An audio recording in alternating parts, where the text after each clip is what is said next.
but I think it might be useful for some quotes from Helen that'll come up later on. So I remember when I received Helen's book in the mail, opening it up, and when I picked it up, my hands were shaking. Right? My hands were shaking because civilian immunity is one of my deepest moral, legal, and political commitments. And here was this brilliant philosopher who was just going to tear it to shreds and leave my worldview in tatters. And who knows what I would end up doing with my life? Write about insurance law or something like that. And so I want to kind of take you through how I understand Helen's argument and some reservations that I have. Obviously, I'm still here, and I'm not a dribbling mess. So clearly, I must find her arguments not entirely persuasive. And so I'll try to explain why. So first, just to remind everyone what we're talking about. So civilian immunity is a basic principle that civilians enjoy general protection from the dangers arising from military activities unless and for such time as they take a direct part in hostilities. And what does that mean? It's a pretty restrictive principle. It means either an individual act or participation in a military operation that is likely to inflict actual harm on others. And this is contrasted with civilian participation in the general war effort and in war-sustaining activities. So this is a narrow exception to a broad protection that civilians enjoy against lethal harm in war. So contributing civilians is just a term I'm going to use to describe a class of civilians that Helen is concerned with. And these are civilians who do not directly participate in hostilities, but who make political, material, strategic, or financial contributions to the general war effort. So these are civilians who would be legally protected from attack, and their moral status is what we're concerned with here. So Helen says that contributing civilians are indirect threats, by which she means that their contributions are causally upstream from the direct threats posed by their armed forces. So to me, Helen's use of indirect threat is itself a bit of a term of art. That's not what the words would necessarily communicate to me, but this is part of what she means. Indirect threat also covers obstructors, as we're going to hear more about tomorrow. Again, not necessarily the most natural use of those terms, but that's how Helen uses them, so that's how I'll use them as well. And so Helen says that contributing civilians are morally liable to defensive killing if they contribute to an unjust war, despite reasonable opportunities not to do so. Now, we could have some discussion just on this point. Right? What constitutes a reasonable opportunity not to make a contribution? So think about paying taxes. Think about what you would have to do to avoid paying taxes. You basically couldn't buy anything. Food, clothing, right? You'd always pay sales tax. There are jobs that deduct taxes from your income before you get your paycheck, so you can't occupy any of them. So there are a whole variety of things that you'd have to avoid.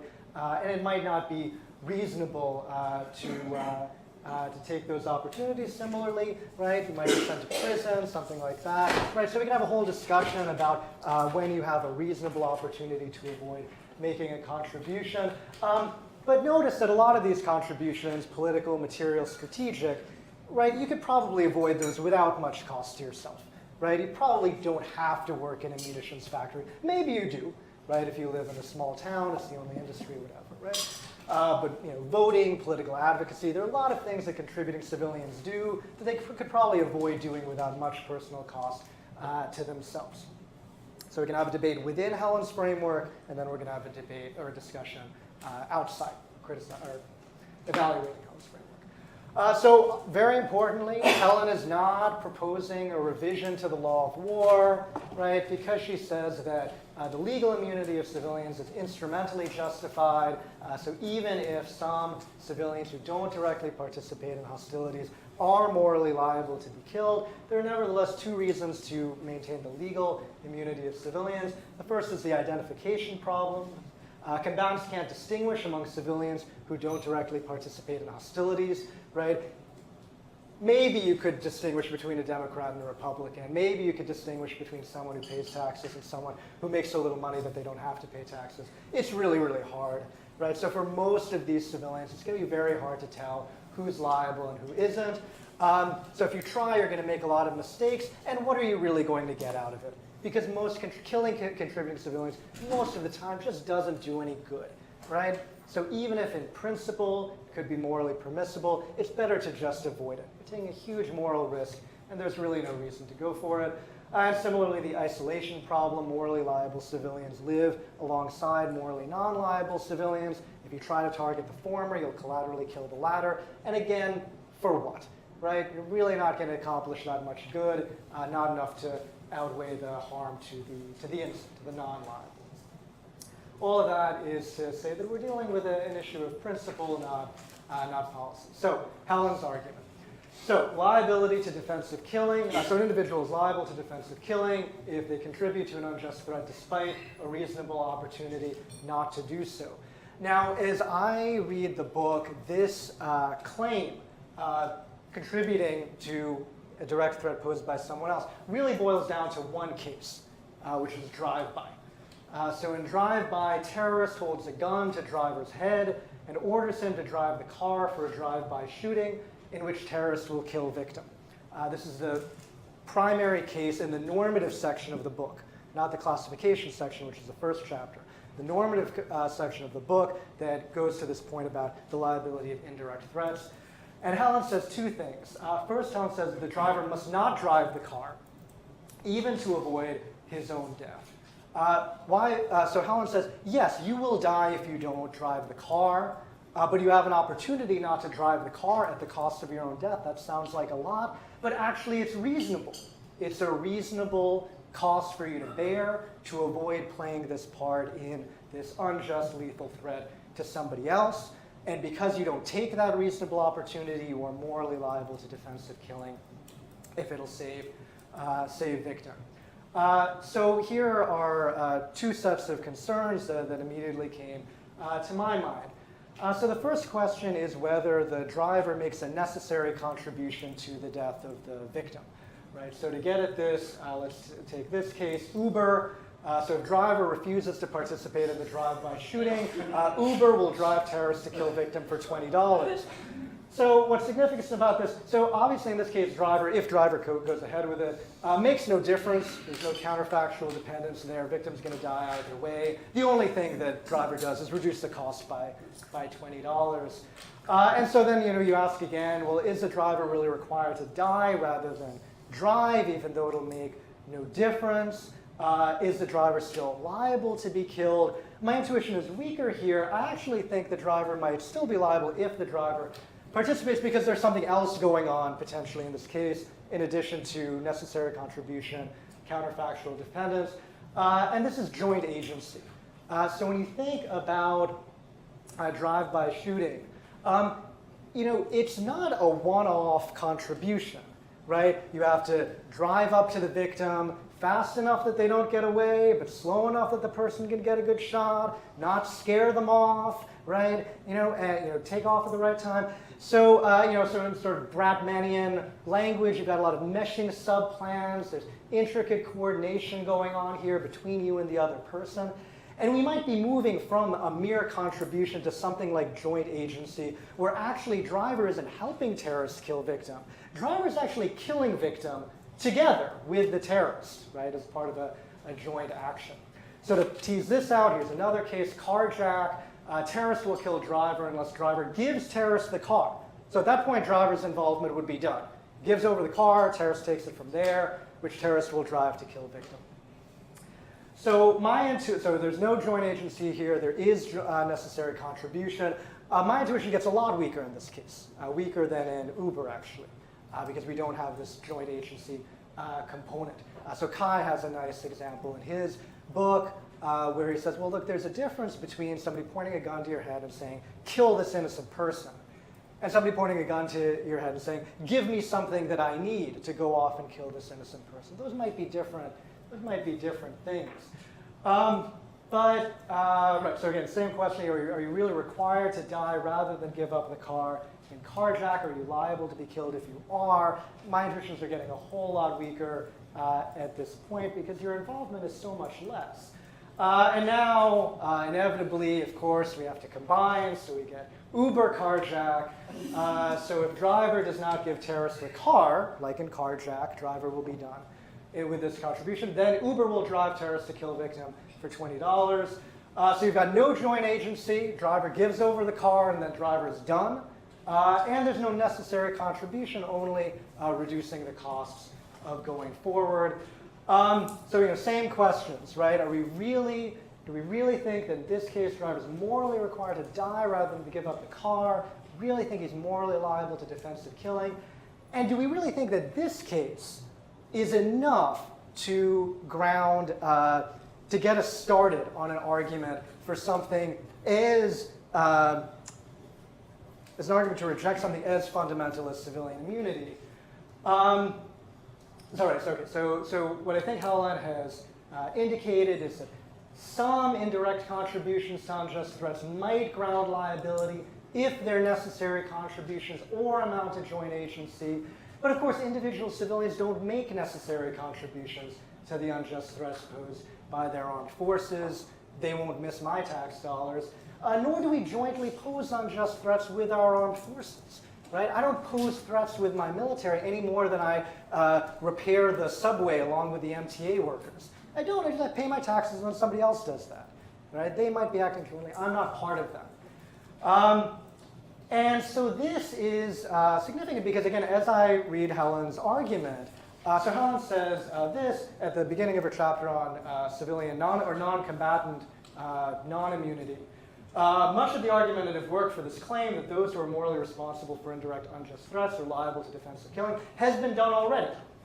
So my focus in this chapter is therefore on defending the plausibility of extending this argument to non-combatants, which I read as indicating that Helen thinks she's established a kind of prima facie case against civilian immunity, and now she just needs to fend off potential objections from Jeff and David and some other people. And I just don't know if that's true. If so far she's really provided much to go on in terms of an argument against civilian immunity. But let's see how she proceeds. So the first question she asks is, what about intervening agency? Right, so she goes after David Roden on this point. So she said, well, intervening agency is not going to do the work. The mere fact that our combatants intervene between me and the innocent people they're killing, that's not enough. How come? Because she gives us this case called coercion. The German army captures a town. Nazi forces mayor to shoot citizen on pain of Nazis shooting a much greater number of citizens. She said, well, clearly, intervening agency isn't enough because mayor intervenes between Nazi and citizen. But clearly, Helen says, if citizen has a gun with which he can lethally defend himself, both Nazi and mayor seem like potentially legitimate targets. And that seems right. That seems right. Hard to argue with that. Hard to argue that Nazi isn't liable to be killed. And she concludes that intervening agency doesn't give us a plausible way to sustain non-combatant immunity. Not so fast, I would like to say. So first, again, Nazi makes a necessary contribution to the mayor killing the citizen. It's Nazi's idea. He gives him the order. He tells him who to kill. He creates the threat that compels mayor to do it. Right? But for Nazi, none of this would be going on. That seems very different from most civilians. And I would go further. I would say that Nazi controls and acts through the mayor. Right? So in criminal law terms, international criminal law in particular, we draw a distinction between accomplices and indirect perpetrators. Right? So the clearest case of an indirect perpetrator is someone who uses an unwitting or innocent agent to carry out a threat, a child, someone who's mentally ill. And what we say about those cases is not that the mastermind is an accomplice who's helping this innocent agent perpetrate a crime. That gets it all wrong. What we want to say is that no, the mastermind is the one who poses the threat through this innocent or unwitting agent. And now we use the same rationale with subordinates as part of a hierarchical structure. Right? So imagine if somebody said that Hitler was an accomplice to the Holocaust. That would be ridiculous, right? Hitler perpetrated the Holocaust through an organization that was under his control, right? So he was the one, right, along with his Confederates. Right? And so it seems like that's what's going on here, right? Nazi kills or threatens to kill victim through Mayer, who is under his control. Mayer's going to do whatever Nazi tells him, because if he doesn't, Nazi's going to kill a bunch of other people. So tease this out. Here's a case of cheerleader, right? So killer is about to kill victim. Cheerleader yells, "Go get him!" I hate that guy, right? So we've got intervening agency. We've got no necessary contribution. Killer's going to kill victim, even if no matter what cheerleader does. And cheerleader exerts no control over killer whatsoever, right? Killer's like, "Yeah, thanks, buddy. Good, yeah." Here, so is cheerleader liable to be killed? I'm going to go ahead and say no. Certainly, it's a whole lot weaker than in Helen's case, which suggests that in some cases, intervening agency can defeat liability. And cases like Nazi are actually special cases in certain respects. So the next dragon Helen goes off to slay is causal significance. She talks a bit about Jeff's view, a lot about Cecile's. And she said, so the claim here is, and we sort of heard echoes of it already today, is that each civilian's contribution to the war effort is so small that how can they be liable to be killed based on such a small contribution? And Helen says, well, not so fast. Small contributions can make you liable to be killed. And here's her case. Hit. Mafia boss wants to take victim out, but he cannot afford to hire assassin who's extremely skilled and thus extremely expensive. Mafia boss has a whip round amongst all the members of his mob, none of whom really like victim. Everyone coughs up a few pounds for the assassination fund. And Helen says victim would be permitted to kill any individual member of the mob or even all of them to defend himself. Sounds plausible, right? Got a mob, they're criminals, they're up to no good. One of them said, hey, let's go kill somebody. Or said, hey, here's some money. It seems very plausible. So here are concerns, right? So it seems like the mob members are a group, right, who act jointly in a variety of different contexts. And in this case, what they're doing is they're jointly threatening to kill victim through assassins. So in criminal law, we call this indirect co-perpetration. So we have agents acting jointly to act through another agent to perpetrate a wrong. So to get that out of the way, here's a new case, another hit. So mafia boss demands, so it's the same as the previous one. So mafia boss demands money from local business owners. Some owners pay to avoid retaliation by mafia boss. Some pay in return for mafia boss's protection from other gangs. And some pay because they dislike victim. And this is a lot more like how civilians think about their taxes, presumably. So assume no individual contribution is necessary to hire assassin.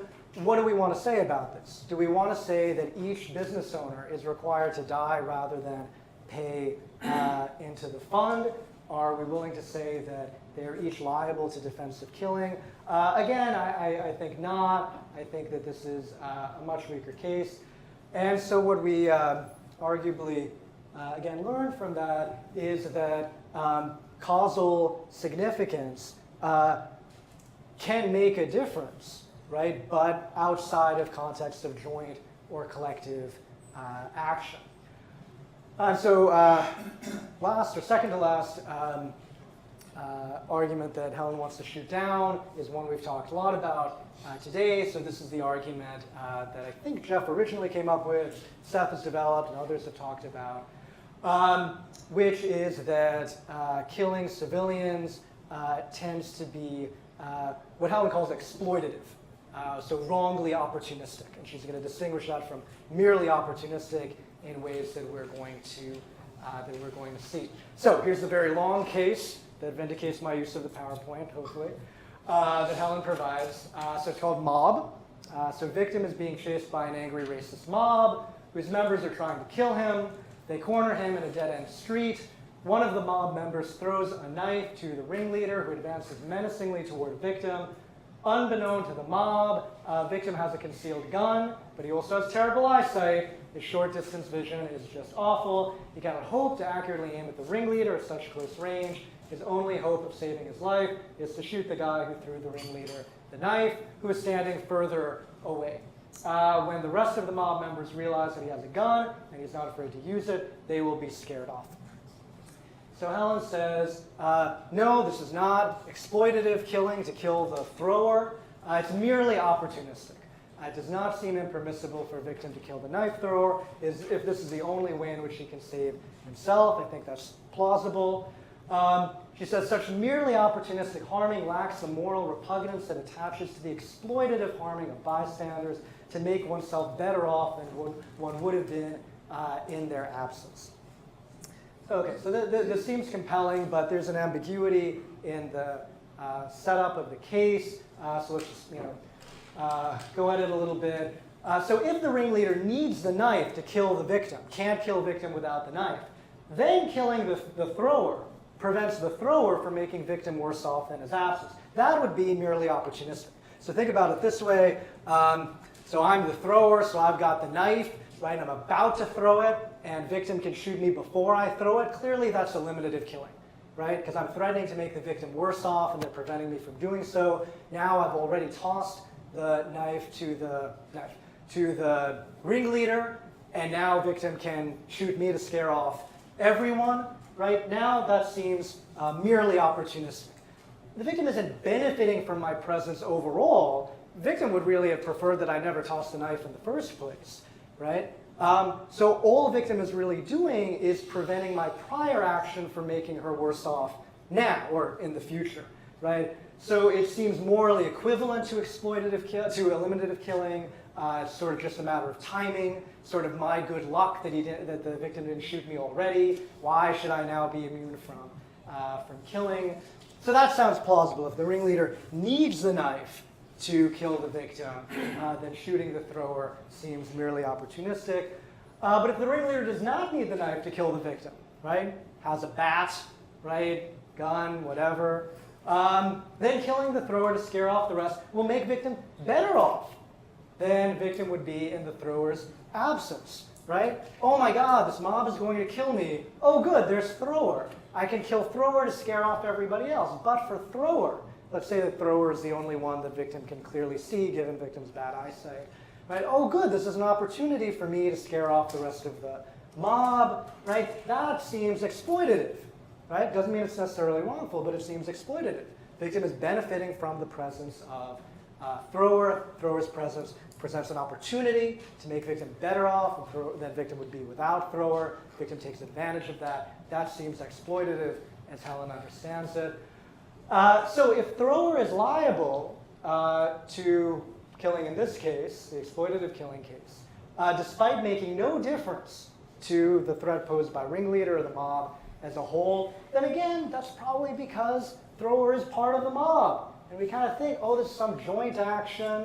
It's going on. Victim is part of this joint killing. Thrower is part of this joint killing of victim. So the mere fact that thrower doesn't make a counterfactual difference doesn't make a moral difference, right? We can kill thrower even though thrower's presence does not make victim worse off. So again, joint agency might explain some of these cases. So one last thing, so those are the arguments that Helen tries to kind of shoot down to show that drive-by really does entail the permissibility of targeting contributing civilians. I just want to throw out one. How am I doing on time? Oh,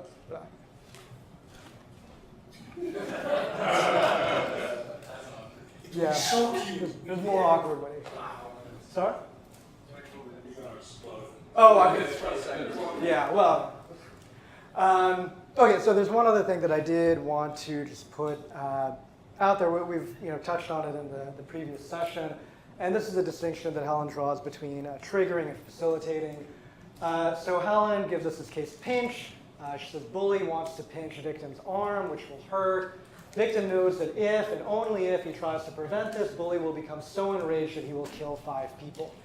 And Helen says, plausibly, I think, the cost an agent ought to bear rather than trigger mediated harm is roughly, actually, let me withdraw I'm actually not sure whether I agree with this or not. So the cost an agent ought to bear rather than trigger mediated harm is roughly that which an agent ought to bear in order to rescue others from harm. So this is the idea that although there is a triggering here, so but for victim fighting off bully would not kill those 5 people, so there's counterfactual dependence, there's causation, there's all this other stuff.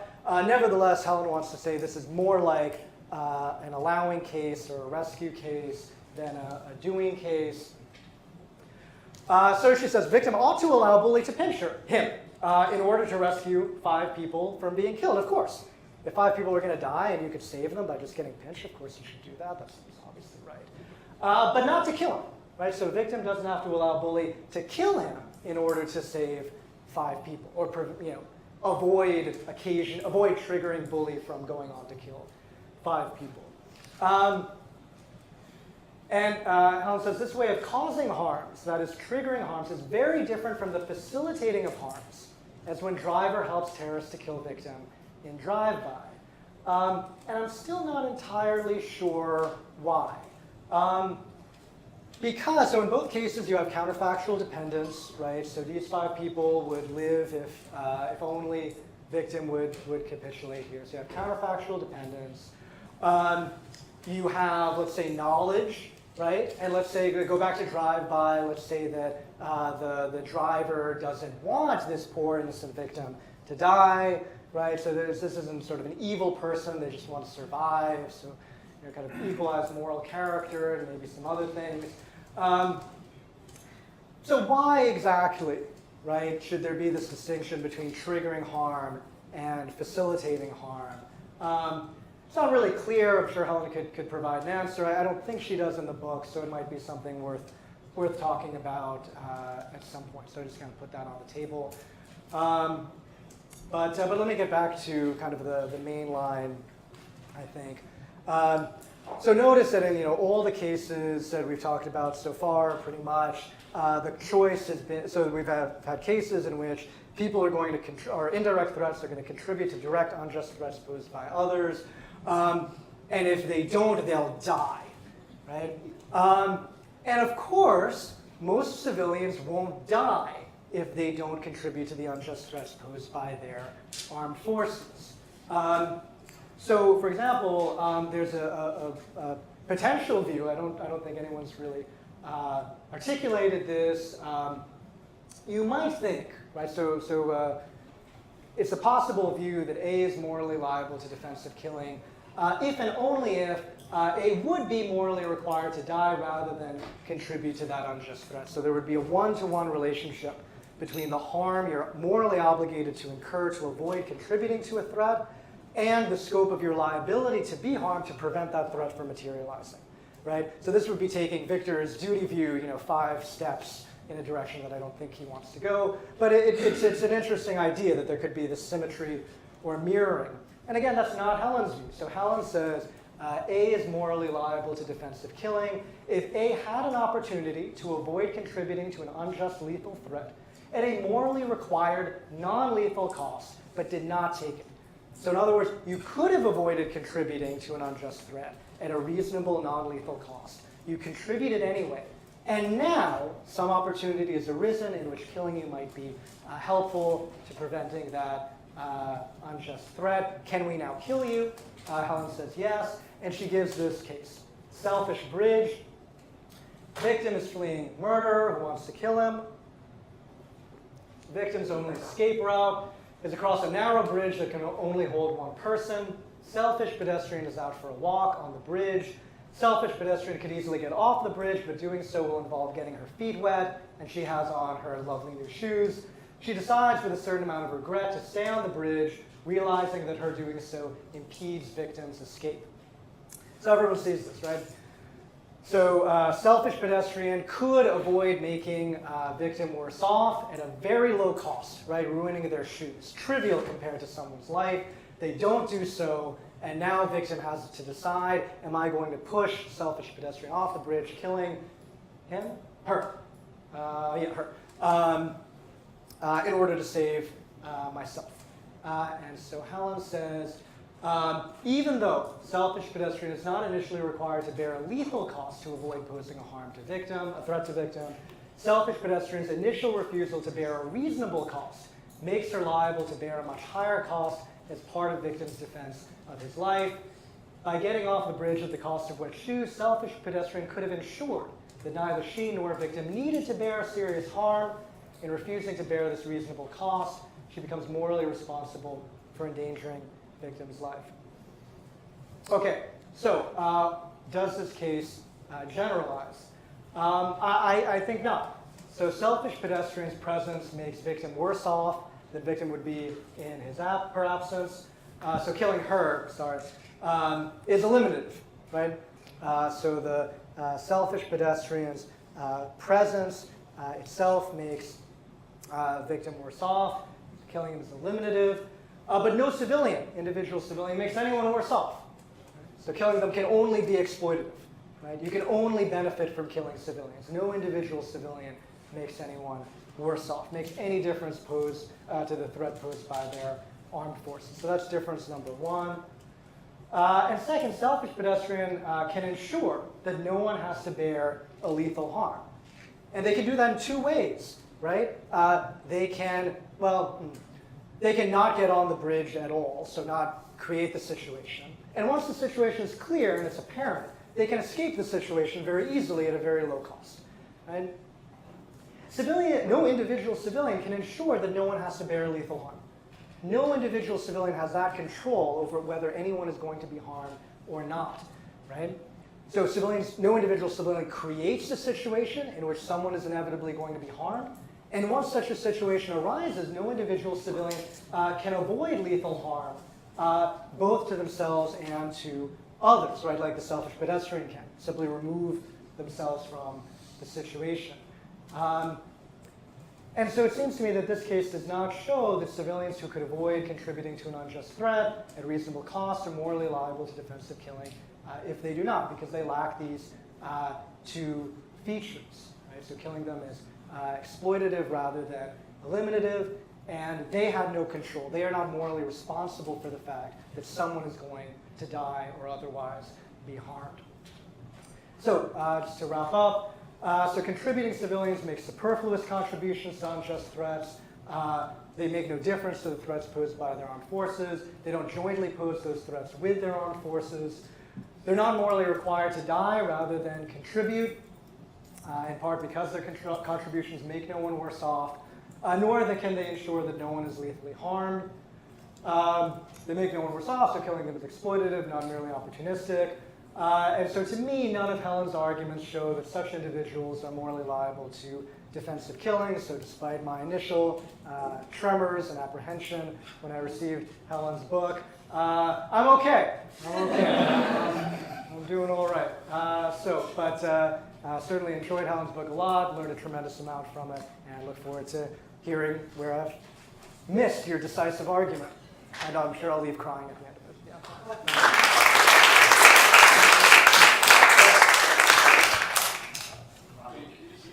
Oh, sorry. Oops. Yeah.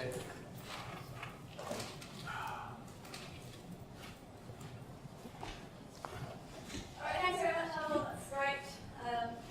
Really enjoyed that. All right. Eric's taking some notes. Just the word wrong written in really big. Different languages. Yeah. Oh. All right. So, I won't have time to speak to all of these comments that we did. So, I guess a kind of general thought would be something like,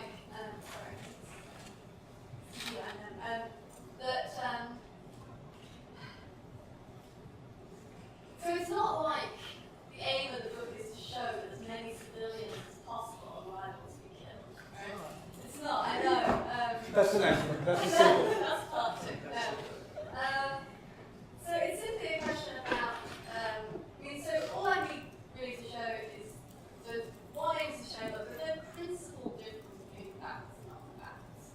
I think that still withstands everything you want to say here, right? Because we can still going to be able to think of cases in which people meet the conditions that you and I would agree would make them liable to defensive harm. So there's nothing here that rises whether one's a civilian or a combatant, I don't think. So that's sort of the main claim of the book. And then these kind of cases really are speaking to just, well, how many civilians are going to be liable? And in the book I argue that actually quite a lot. And you want to say actually not so many. Right? So I think that's a different disagreement to whether or not civilians have this kind of bank of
either, right? So you want to maintain consistency between the civilians and the combatants, and then just wonder, again, you're going to have this problem that if you lower the threshold, so it's got to be a necessary condition where somehow the understrap couldn't have been imposed without without this person, then there's going to be lots of soldiers' contributions that aren't necessary either. So that's page 1.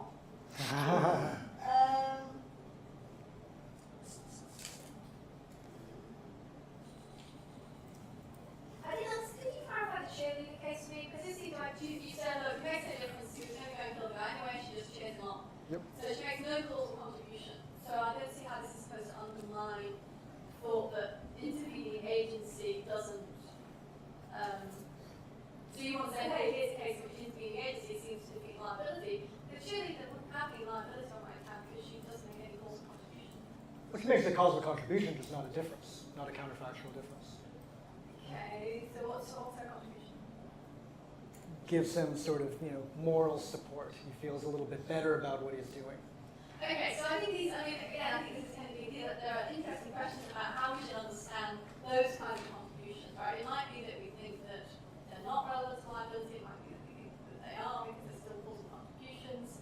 So if the best account means that they turn out to be a causal contribution, then in my view she might be liable despite them being innocent. This could be like something like the Mad Wine case, right? So that's a slightly different case in which she tells the husband that the guy's raped her and it's false.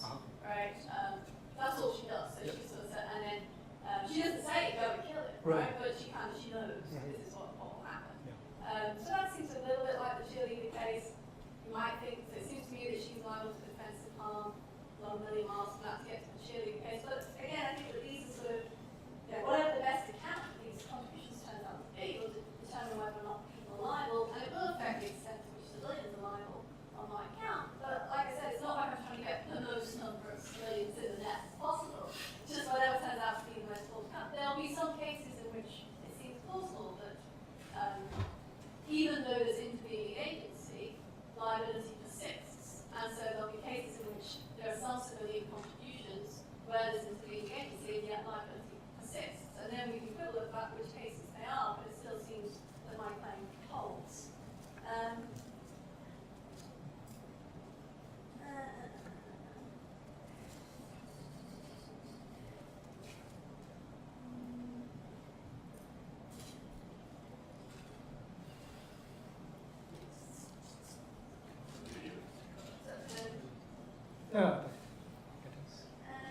Right, so I take the point about the triggering and the facilitating, I think is that's something I kind of needed to say more about in the book. I think that's a good objection.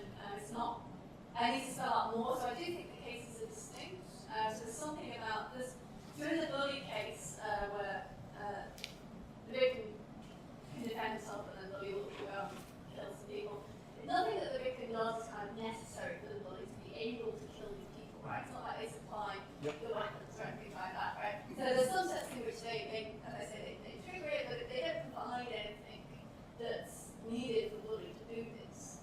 And then the thought is, well, it's different from the case in which somebody, you need a shooter, a driver for the drive-by shooting, and the person plays that role, which is sort of causally necessary in a different way. And I agree that we need to spell out exactly how they're different. But again, I think we can be sort of fairly confident there'll be some civilian roles that are like that.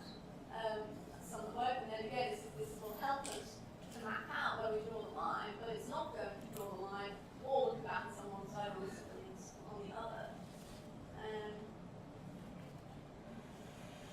I like this thought that right, so you see self-suggestion can ensure that no one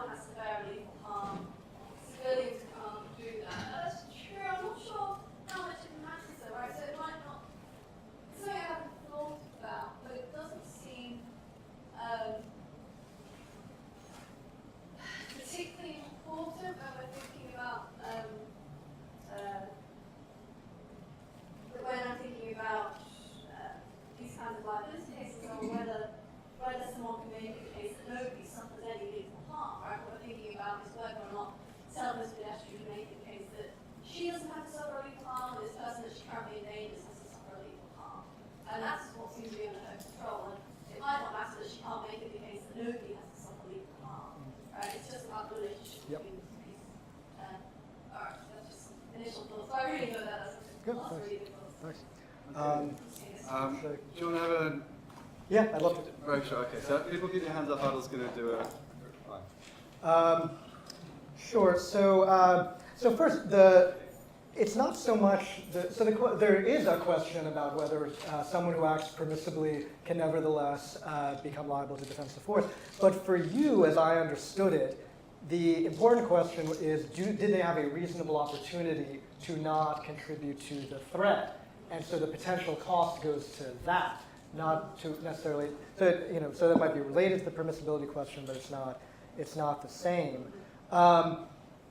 With respect to soldiers who don't make a necessary contribution in the sense that if they weren't there, someone else would take their place, they've got kind of preemptive overdetermination. That may be true, but if you're the one who will be inflicting the unjust threat, then the mere fact that if you weren't going to do it, somebody else would, might not be significant. So preemptive overdetermination might not be significant for direct threats. It might be significant for people who contribute to direct threats. Well, because then they're the one who is infringing your rights, your body, right, affecting your physical integrity. Right? And so we might think that if you have that direct causal impact on someone, that is a special relationship that you have to that harm, irrespective of the fact that if you didn't do it, somebody else would. And that would be different from people who are causally less connected from it.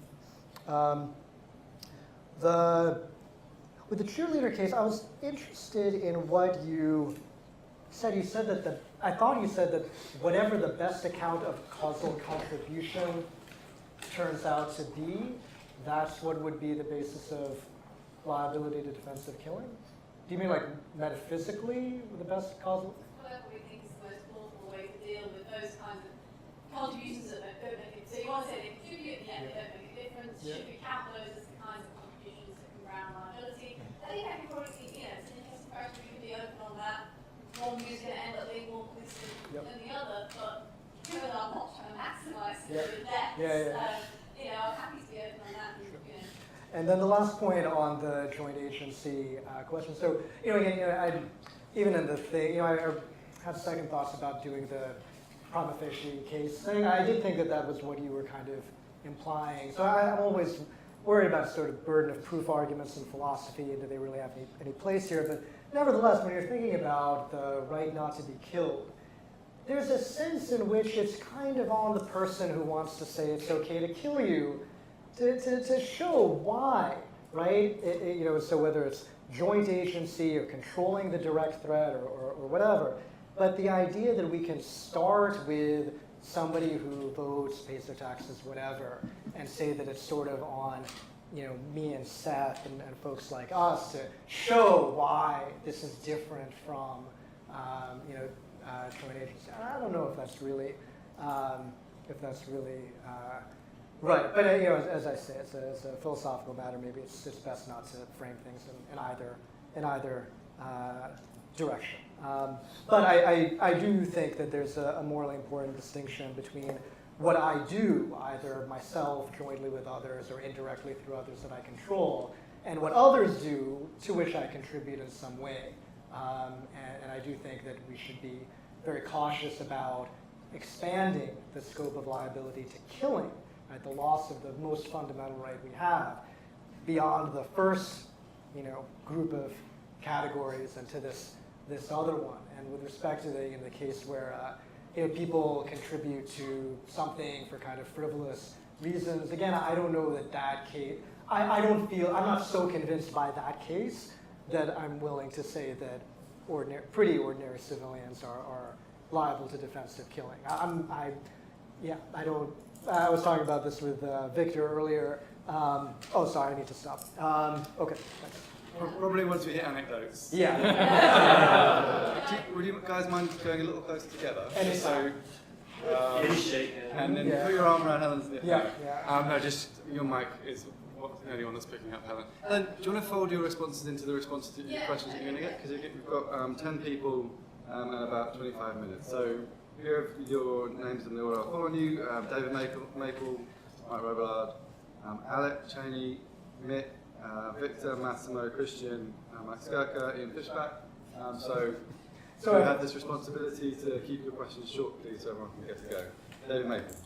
Yeah, Helen, I have a question. Why do you restrict liability for indirect threats to intentional failures to take the reasonable opportunity? So why can't it just be reckless failures or negligent failures? In other words, why don't you cast the net more broadly and saying that people who make these negligent contributions to this unjust war are also going to be liable to defensive killing? That's a good question. Yeah, I mean, I guess I might be open to the idea that practice is like around liability in general, yeah. So then you get to kill a lot more civilians. Thanks a lot, David. Good job, David. The other thing I want to ask you quickly is, why does it matter whether it's a necessary contribution as long as it's an actual contribution? In other words, the fact that somebody else would do it, I didn't, it doesn't get me on the hook for doing it. So that's to me like totally irrelevant to the liability of the person who actually makes the negligent contribution. I agree, I think so. Yeah, so there's so obviously there are cases of simultaneous overdetermination, preemptive overdetermination that raise different issues. So the question is not, so it may be that if your contribution is, let's say, a necessary member of a sufficient set, right? But there could have been others. Had you not acted, somebody else would have, same thing would have happened.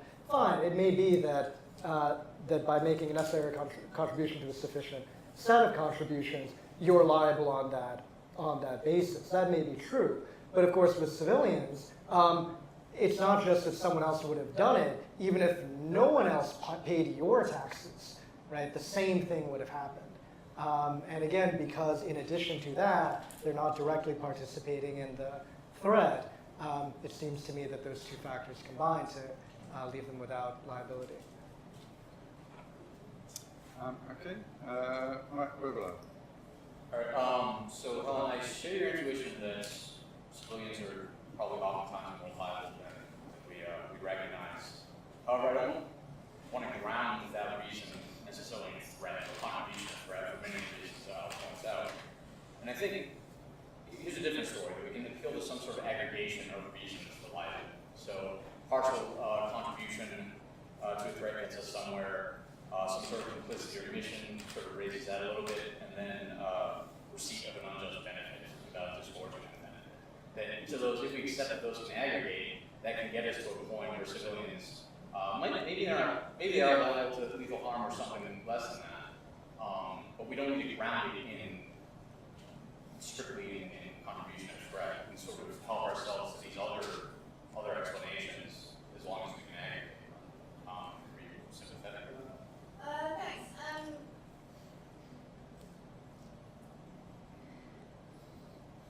So I haven't really thought about the omission and the receipt benefit questions all that much.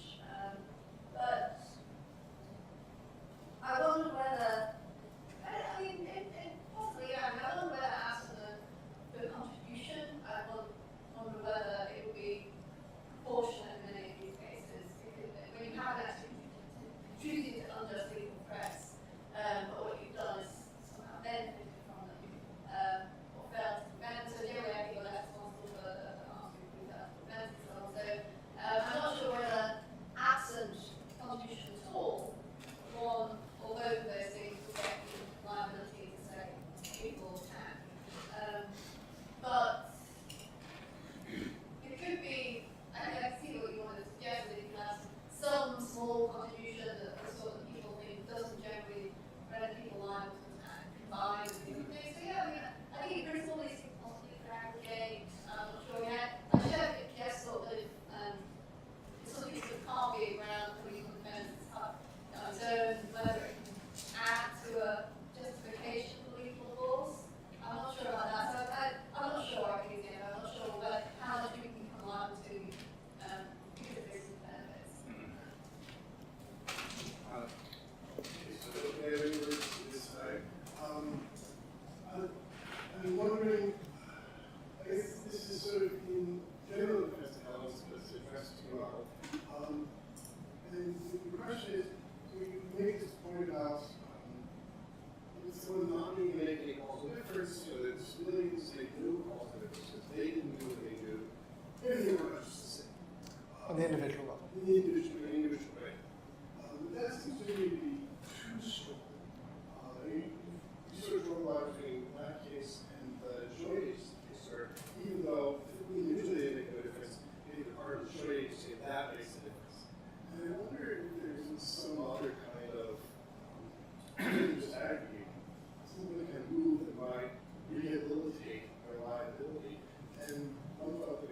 see problem?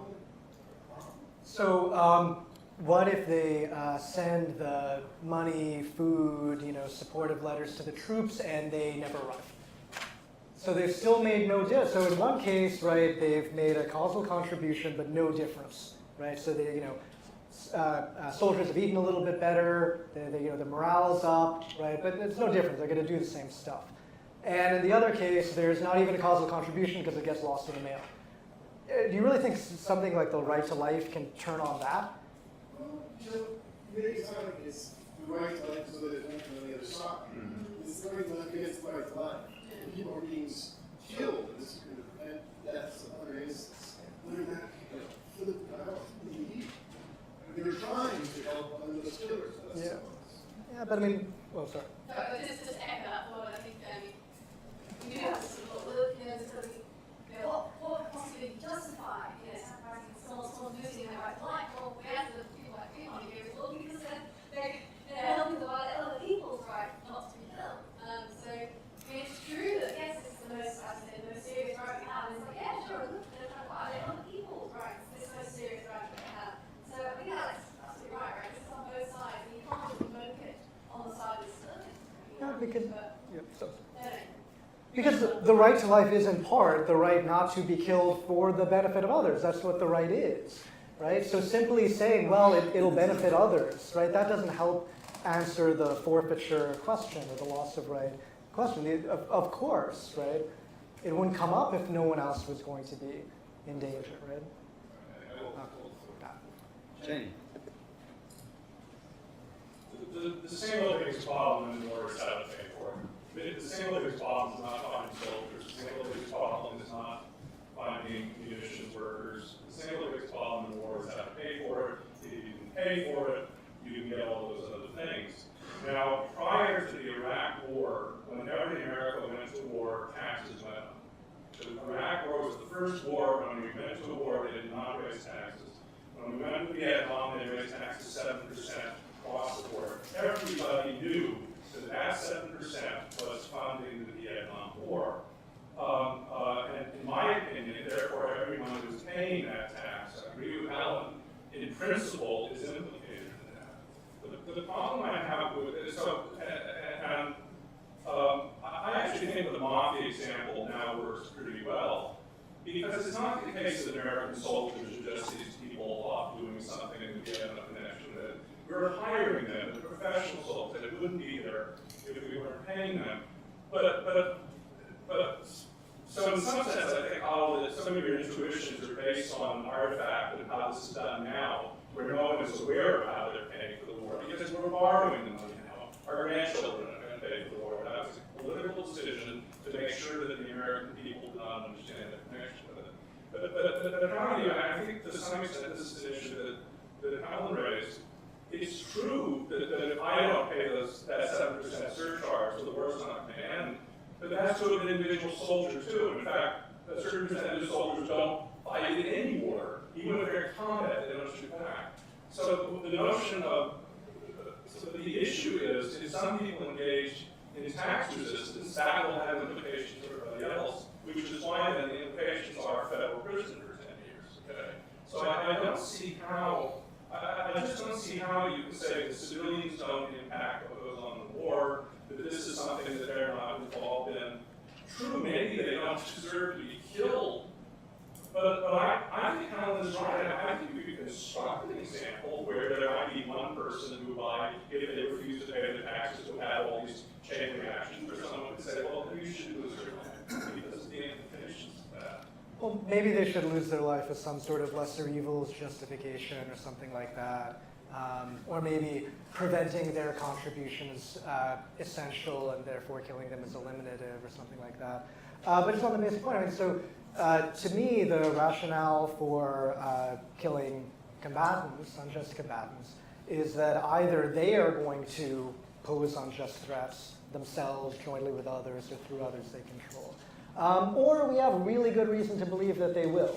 And to some extent, they're responsible for giving, or they could avoid giving us that reason to believe. So,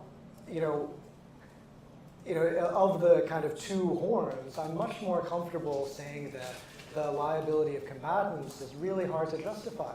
And we need to be careful about why exactly we think it's okay to kill these people, rather than to open the floodgates to kill the civilians. So, Helen, your basic point is that using the category of civilian to demarcate immunity versus non-immunity doesn't actually map on very well to liability, which has been the traditional sort of intention. And Adil uses various examples that basically, I don't necessarily take issue with that, but they just suggest that the size of the population of civilians who might be liable is smaller than you think it is. So if you think it's a fairly large percentage, and if you think that it's not significantly different from the percentage of combatants, and I guess I'm going to ask that question, why is identification and isolation any more of a problem with respect to civilians than it is with respect to combatants? That is, we're concerned about misidentification. We're concerned about collateral damage only if we think that the population has a relatively high percentage of people who are not liable, right? But if that population, that percentage doesn't really differ that much between combatants and civilians, it would seem to me that you have the same sort of concerns. Now, isolation may be a little trickier, I grant you, but why isn't there the same concern with respect to combatants as there is to civilians? I think the answer is that I don't think that the percentage is the same. So I think that a large chunk of the civilian population are probably liable, though, and as I said, this is all about how to best understand liability and harm. As I said, I don't think it's going to map on this distinction between civilian and combatant. But I think that nearly all combatants are going to lie. So, whereas I don't think that's true. Because in any civilian population, you're going to have a huge number of children. Right. Old people aren't doing very much. People who never get access to their own work. So there can be lots and lots of people who aren't liable on you, and then they're going to be interspersed with the population of people who are. Whereas in the armed forces, I just think that most soldiers are liable, and so you don't have that problem. And even if a soldier, say for example, John Carnegie, is liable because everything threats. Yeah. Direct threats to you. Those people will be visible targets behind you, even if they don't liability, but because all of us is only those indirect threats, the innocent ones, those who innocent indirect threats who be liable. So I think that's There's some overlap between your position and Seth. Seth and I differ on where we put the threshold. Yeah. Right. So that's the difference between us. I've said very little in your thing, so just a tiny finger on that. I do worry that when you bring in old people and children, consider the children, that there are plenty of scenarios when we can easily isolate tax-paying adults, for example, just blow up a large office tower, perhaps. So I think that the sort of objection that he's pressing has a little more force. Yeah, when you invoke those other people. I think that's correct. So sure, right, there will be cases in which you can isolate. You still have to meet all the other conditions, like showing enough good, like killing these people and so on. And as a result of their contributions to fund past, they can't be bought now and so on. So I think that, there are going to be these various forms of protection, but also there will be cases in which it's possible that there can't be protection. Victor. So I just wondered about the implications of your so because it looks at many people, I think it's one behind it. It's often the case you're opening the floodgates to you as well, the liability of non-combatants. But it looks like Helen's view has the most humane implication, and yours has the appalling implication. Well, the case where country A invades country B, and it's an unjust war, but the combatants in country A are maybe everyone's relatively permissively, or they have lots of excuses. and then they're supplied by the non-combatants. And the money and the munitions and so on. And we can end the war in one of two ways. Either we kill a certain number of non-combatants to choke off the supply and the war will end because combatants will just give up if they haven't got the right munitions, or we can kill a certain number of combatants. And given that you think that there's these very profound differences in the liability between the combatants and the non-combatants, it looks like we should kill the combatants even when the overall death toll is very substantially increased, rather than killing the non-combatants. And that looks like a horrific result to me. You end up with these people who, they may act wrongly, but they didn't know they were acting wrongly, they didn't have good reasons to act as they did, they had lots of excuses, they were maybe quite poor and vulnerable, and yet we slaughter them in large numbers, rather than slaughtering a smaller number of the non-combatants to achieve the right results. So I think that Helen's view, although people think it has the inhumane implication, actually has the humane implication, and your view has this terrible implication that we went, when we really thought about the proportions that we should do with the killing in those cases, should we really kill 10 times as many combatants as non-combatants? That would seem really impossible, actually. Yeah, so the most humane view, I guess, on your view would be consequentialism. No, so I think that there's something very especially about opportunistic killing. So it doesn't like terrorizing people who. Sure. Who, Yep. So I mean, it's not I think that the consequentialism is right. It's just that you've got these different people who are making these contributions to the overall threat here. Yeah. Everyone's participating in a way. Yeah. They're doing their different jobs, but we've got this big society where people are contributing in different ways to the fact that there's this unjust threat. And then we could prevent these people doing this. And by killing some of them rather than others. Yeah. And your view has the implication that we should kill more people because their contributions are more direct or bigger. My sense is that those things just don't matter that much. The opportunity really does matter. Terrorizing people seems really horrific. But yeah, it so doesn't seem really horrific in the same way. Right, so if you, again, I'm coming at this, so my view, not assumption, but view, is that the civilians in this case are not liable to be killed. They have a right not to be killed. Can that right be overridden if the alternative would be something much, much worse? Potentially, right? So it might be that if the combatants are the most minimally culpable combatants you can imagine, and they're incredibly young and all this other stuff, and the non-combatants are the most culpable you can possibly imagine. Everyone will be culpable. So everyone will I think there's something really. I think there's something really important about being the one who kills other people, either yourself or jointly or through somebody else, and that's different than paying taxes or voting in an election. And so the difference in numbers alone is not enough, right? In no other context would we say, these people have a right not to be killed, but we can kill fewer of them than the folks who are, right? So, I mean, yeah, the sheer numbers, right, sometimes can sort of boggle one's mind, right, when you think about the carnage of war, right? So maybe that's what is driving your view, right? So that's not a, but no, I think it matters if you're the one killing the people, right? Dropping the bombs, right? Giving the coordinates for the strike, as opposed to someone who voted in an election or paid their taxes or, cheered at a rally. So we are out of time, and I think we have to vacate the room in order to let people set this up for dining, so we can go through to reception. So apologies to Massimo, Christian, Mike, and Ian, but you should monopolise these guys over wine. And for now, let's thank them both.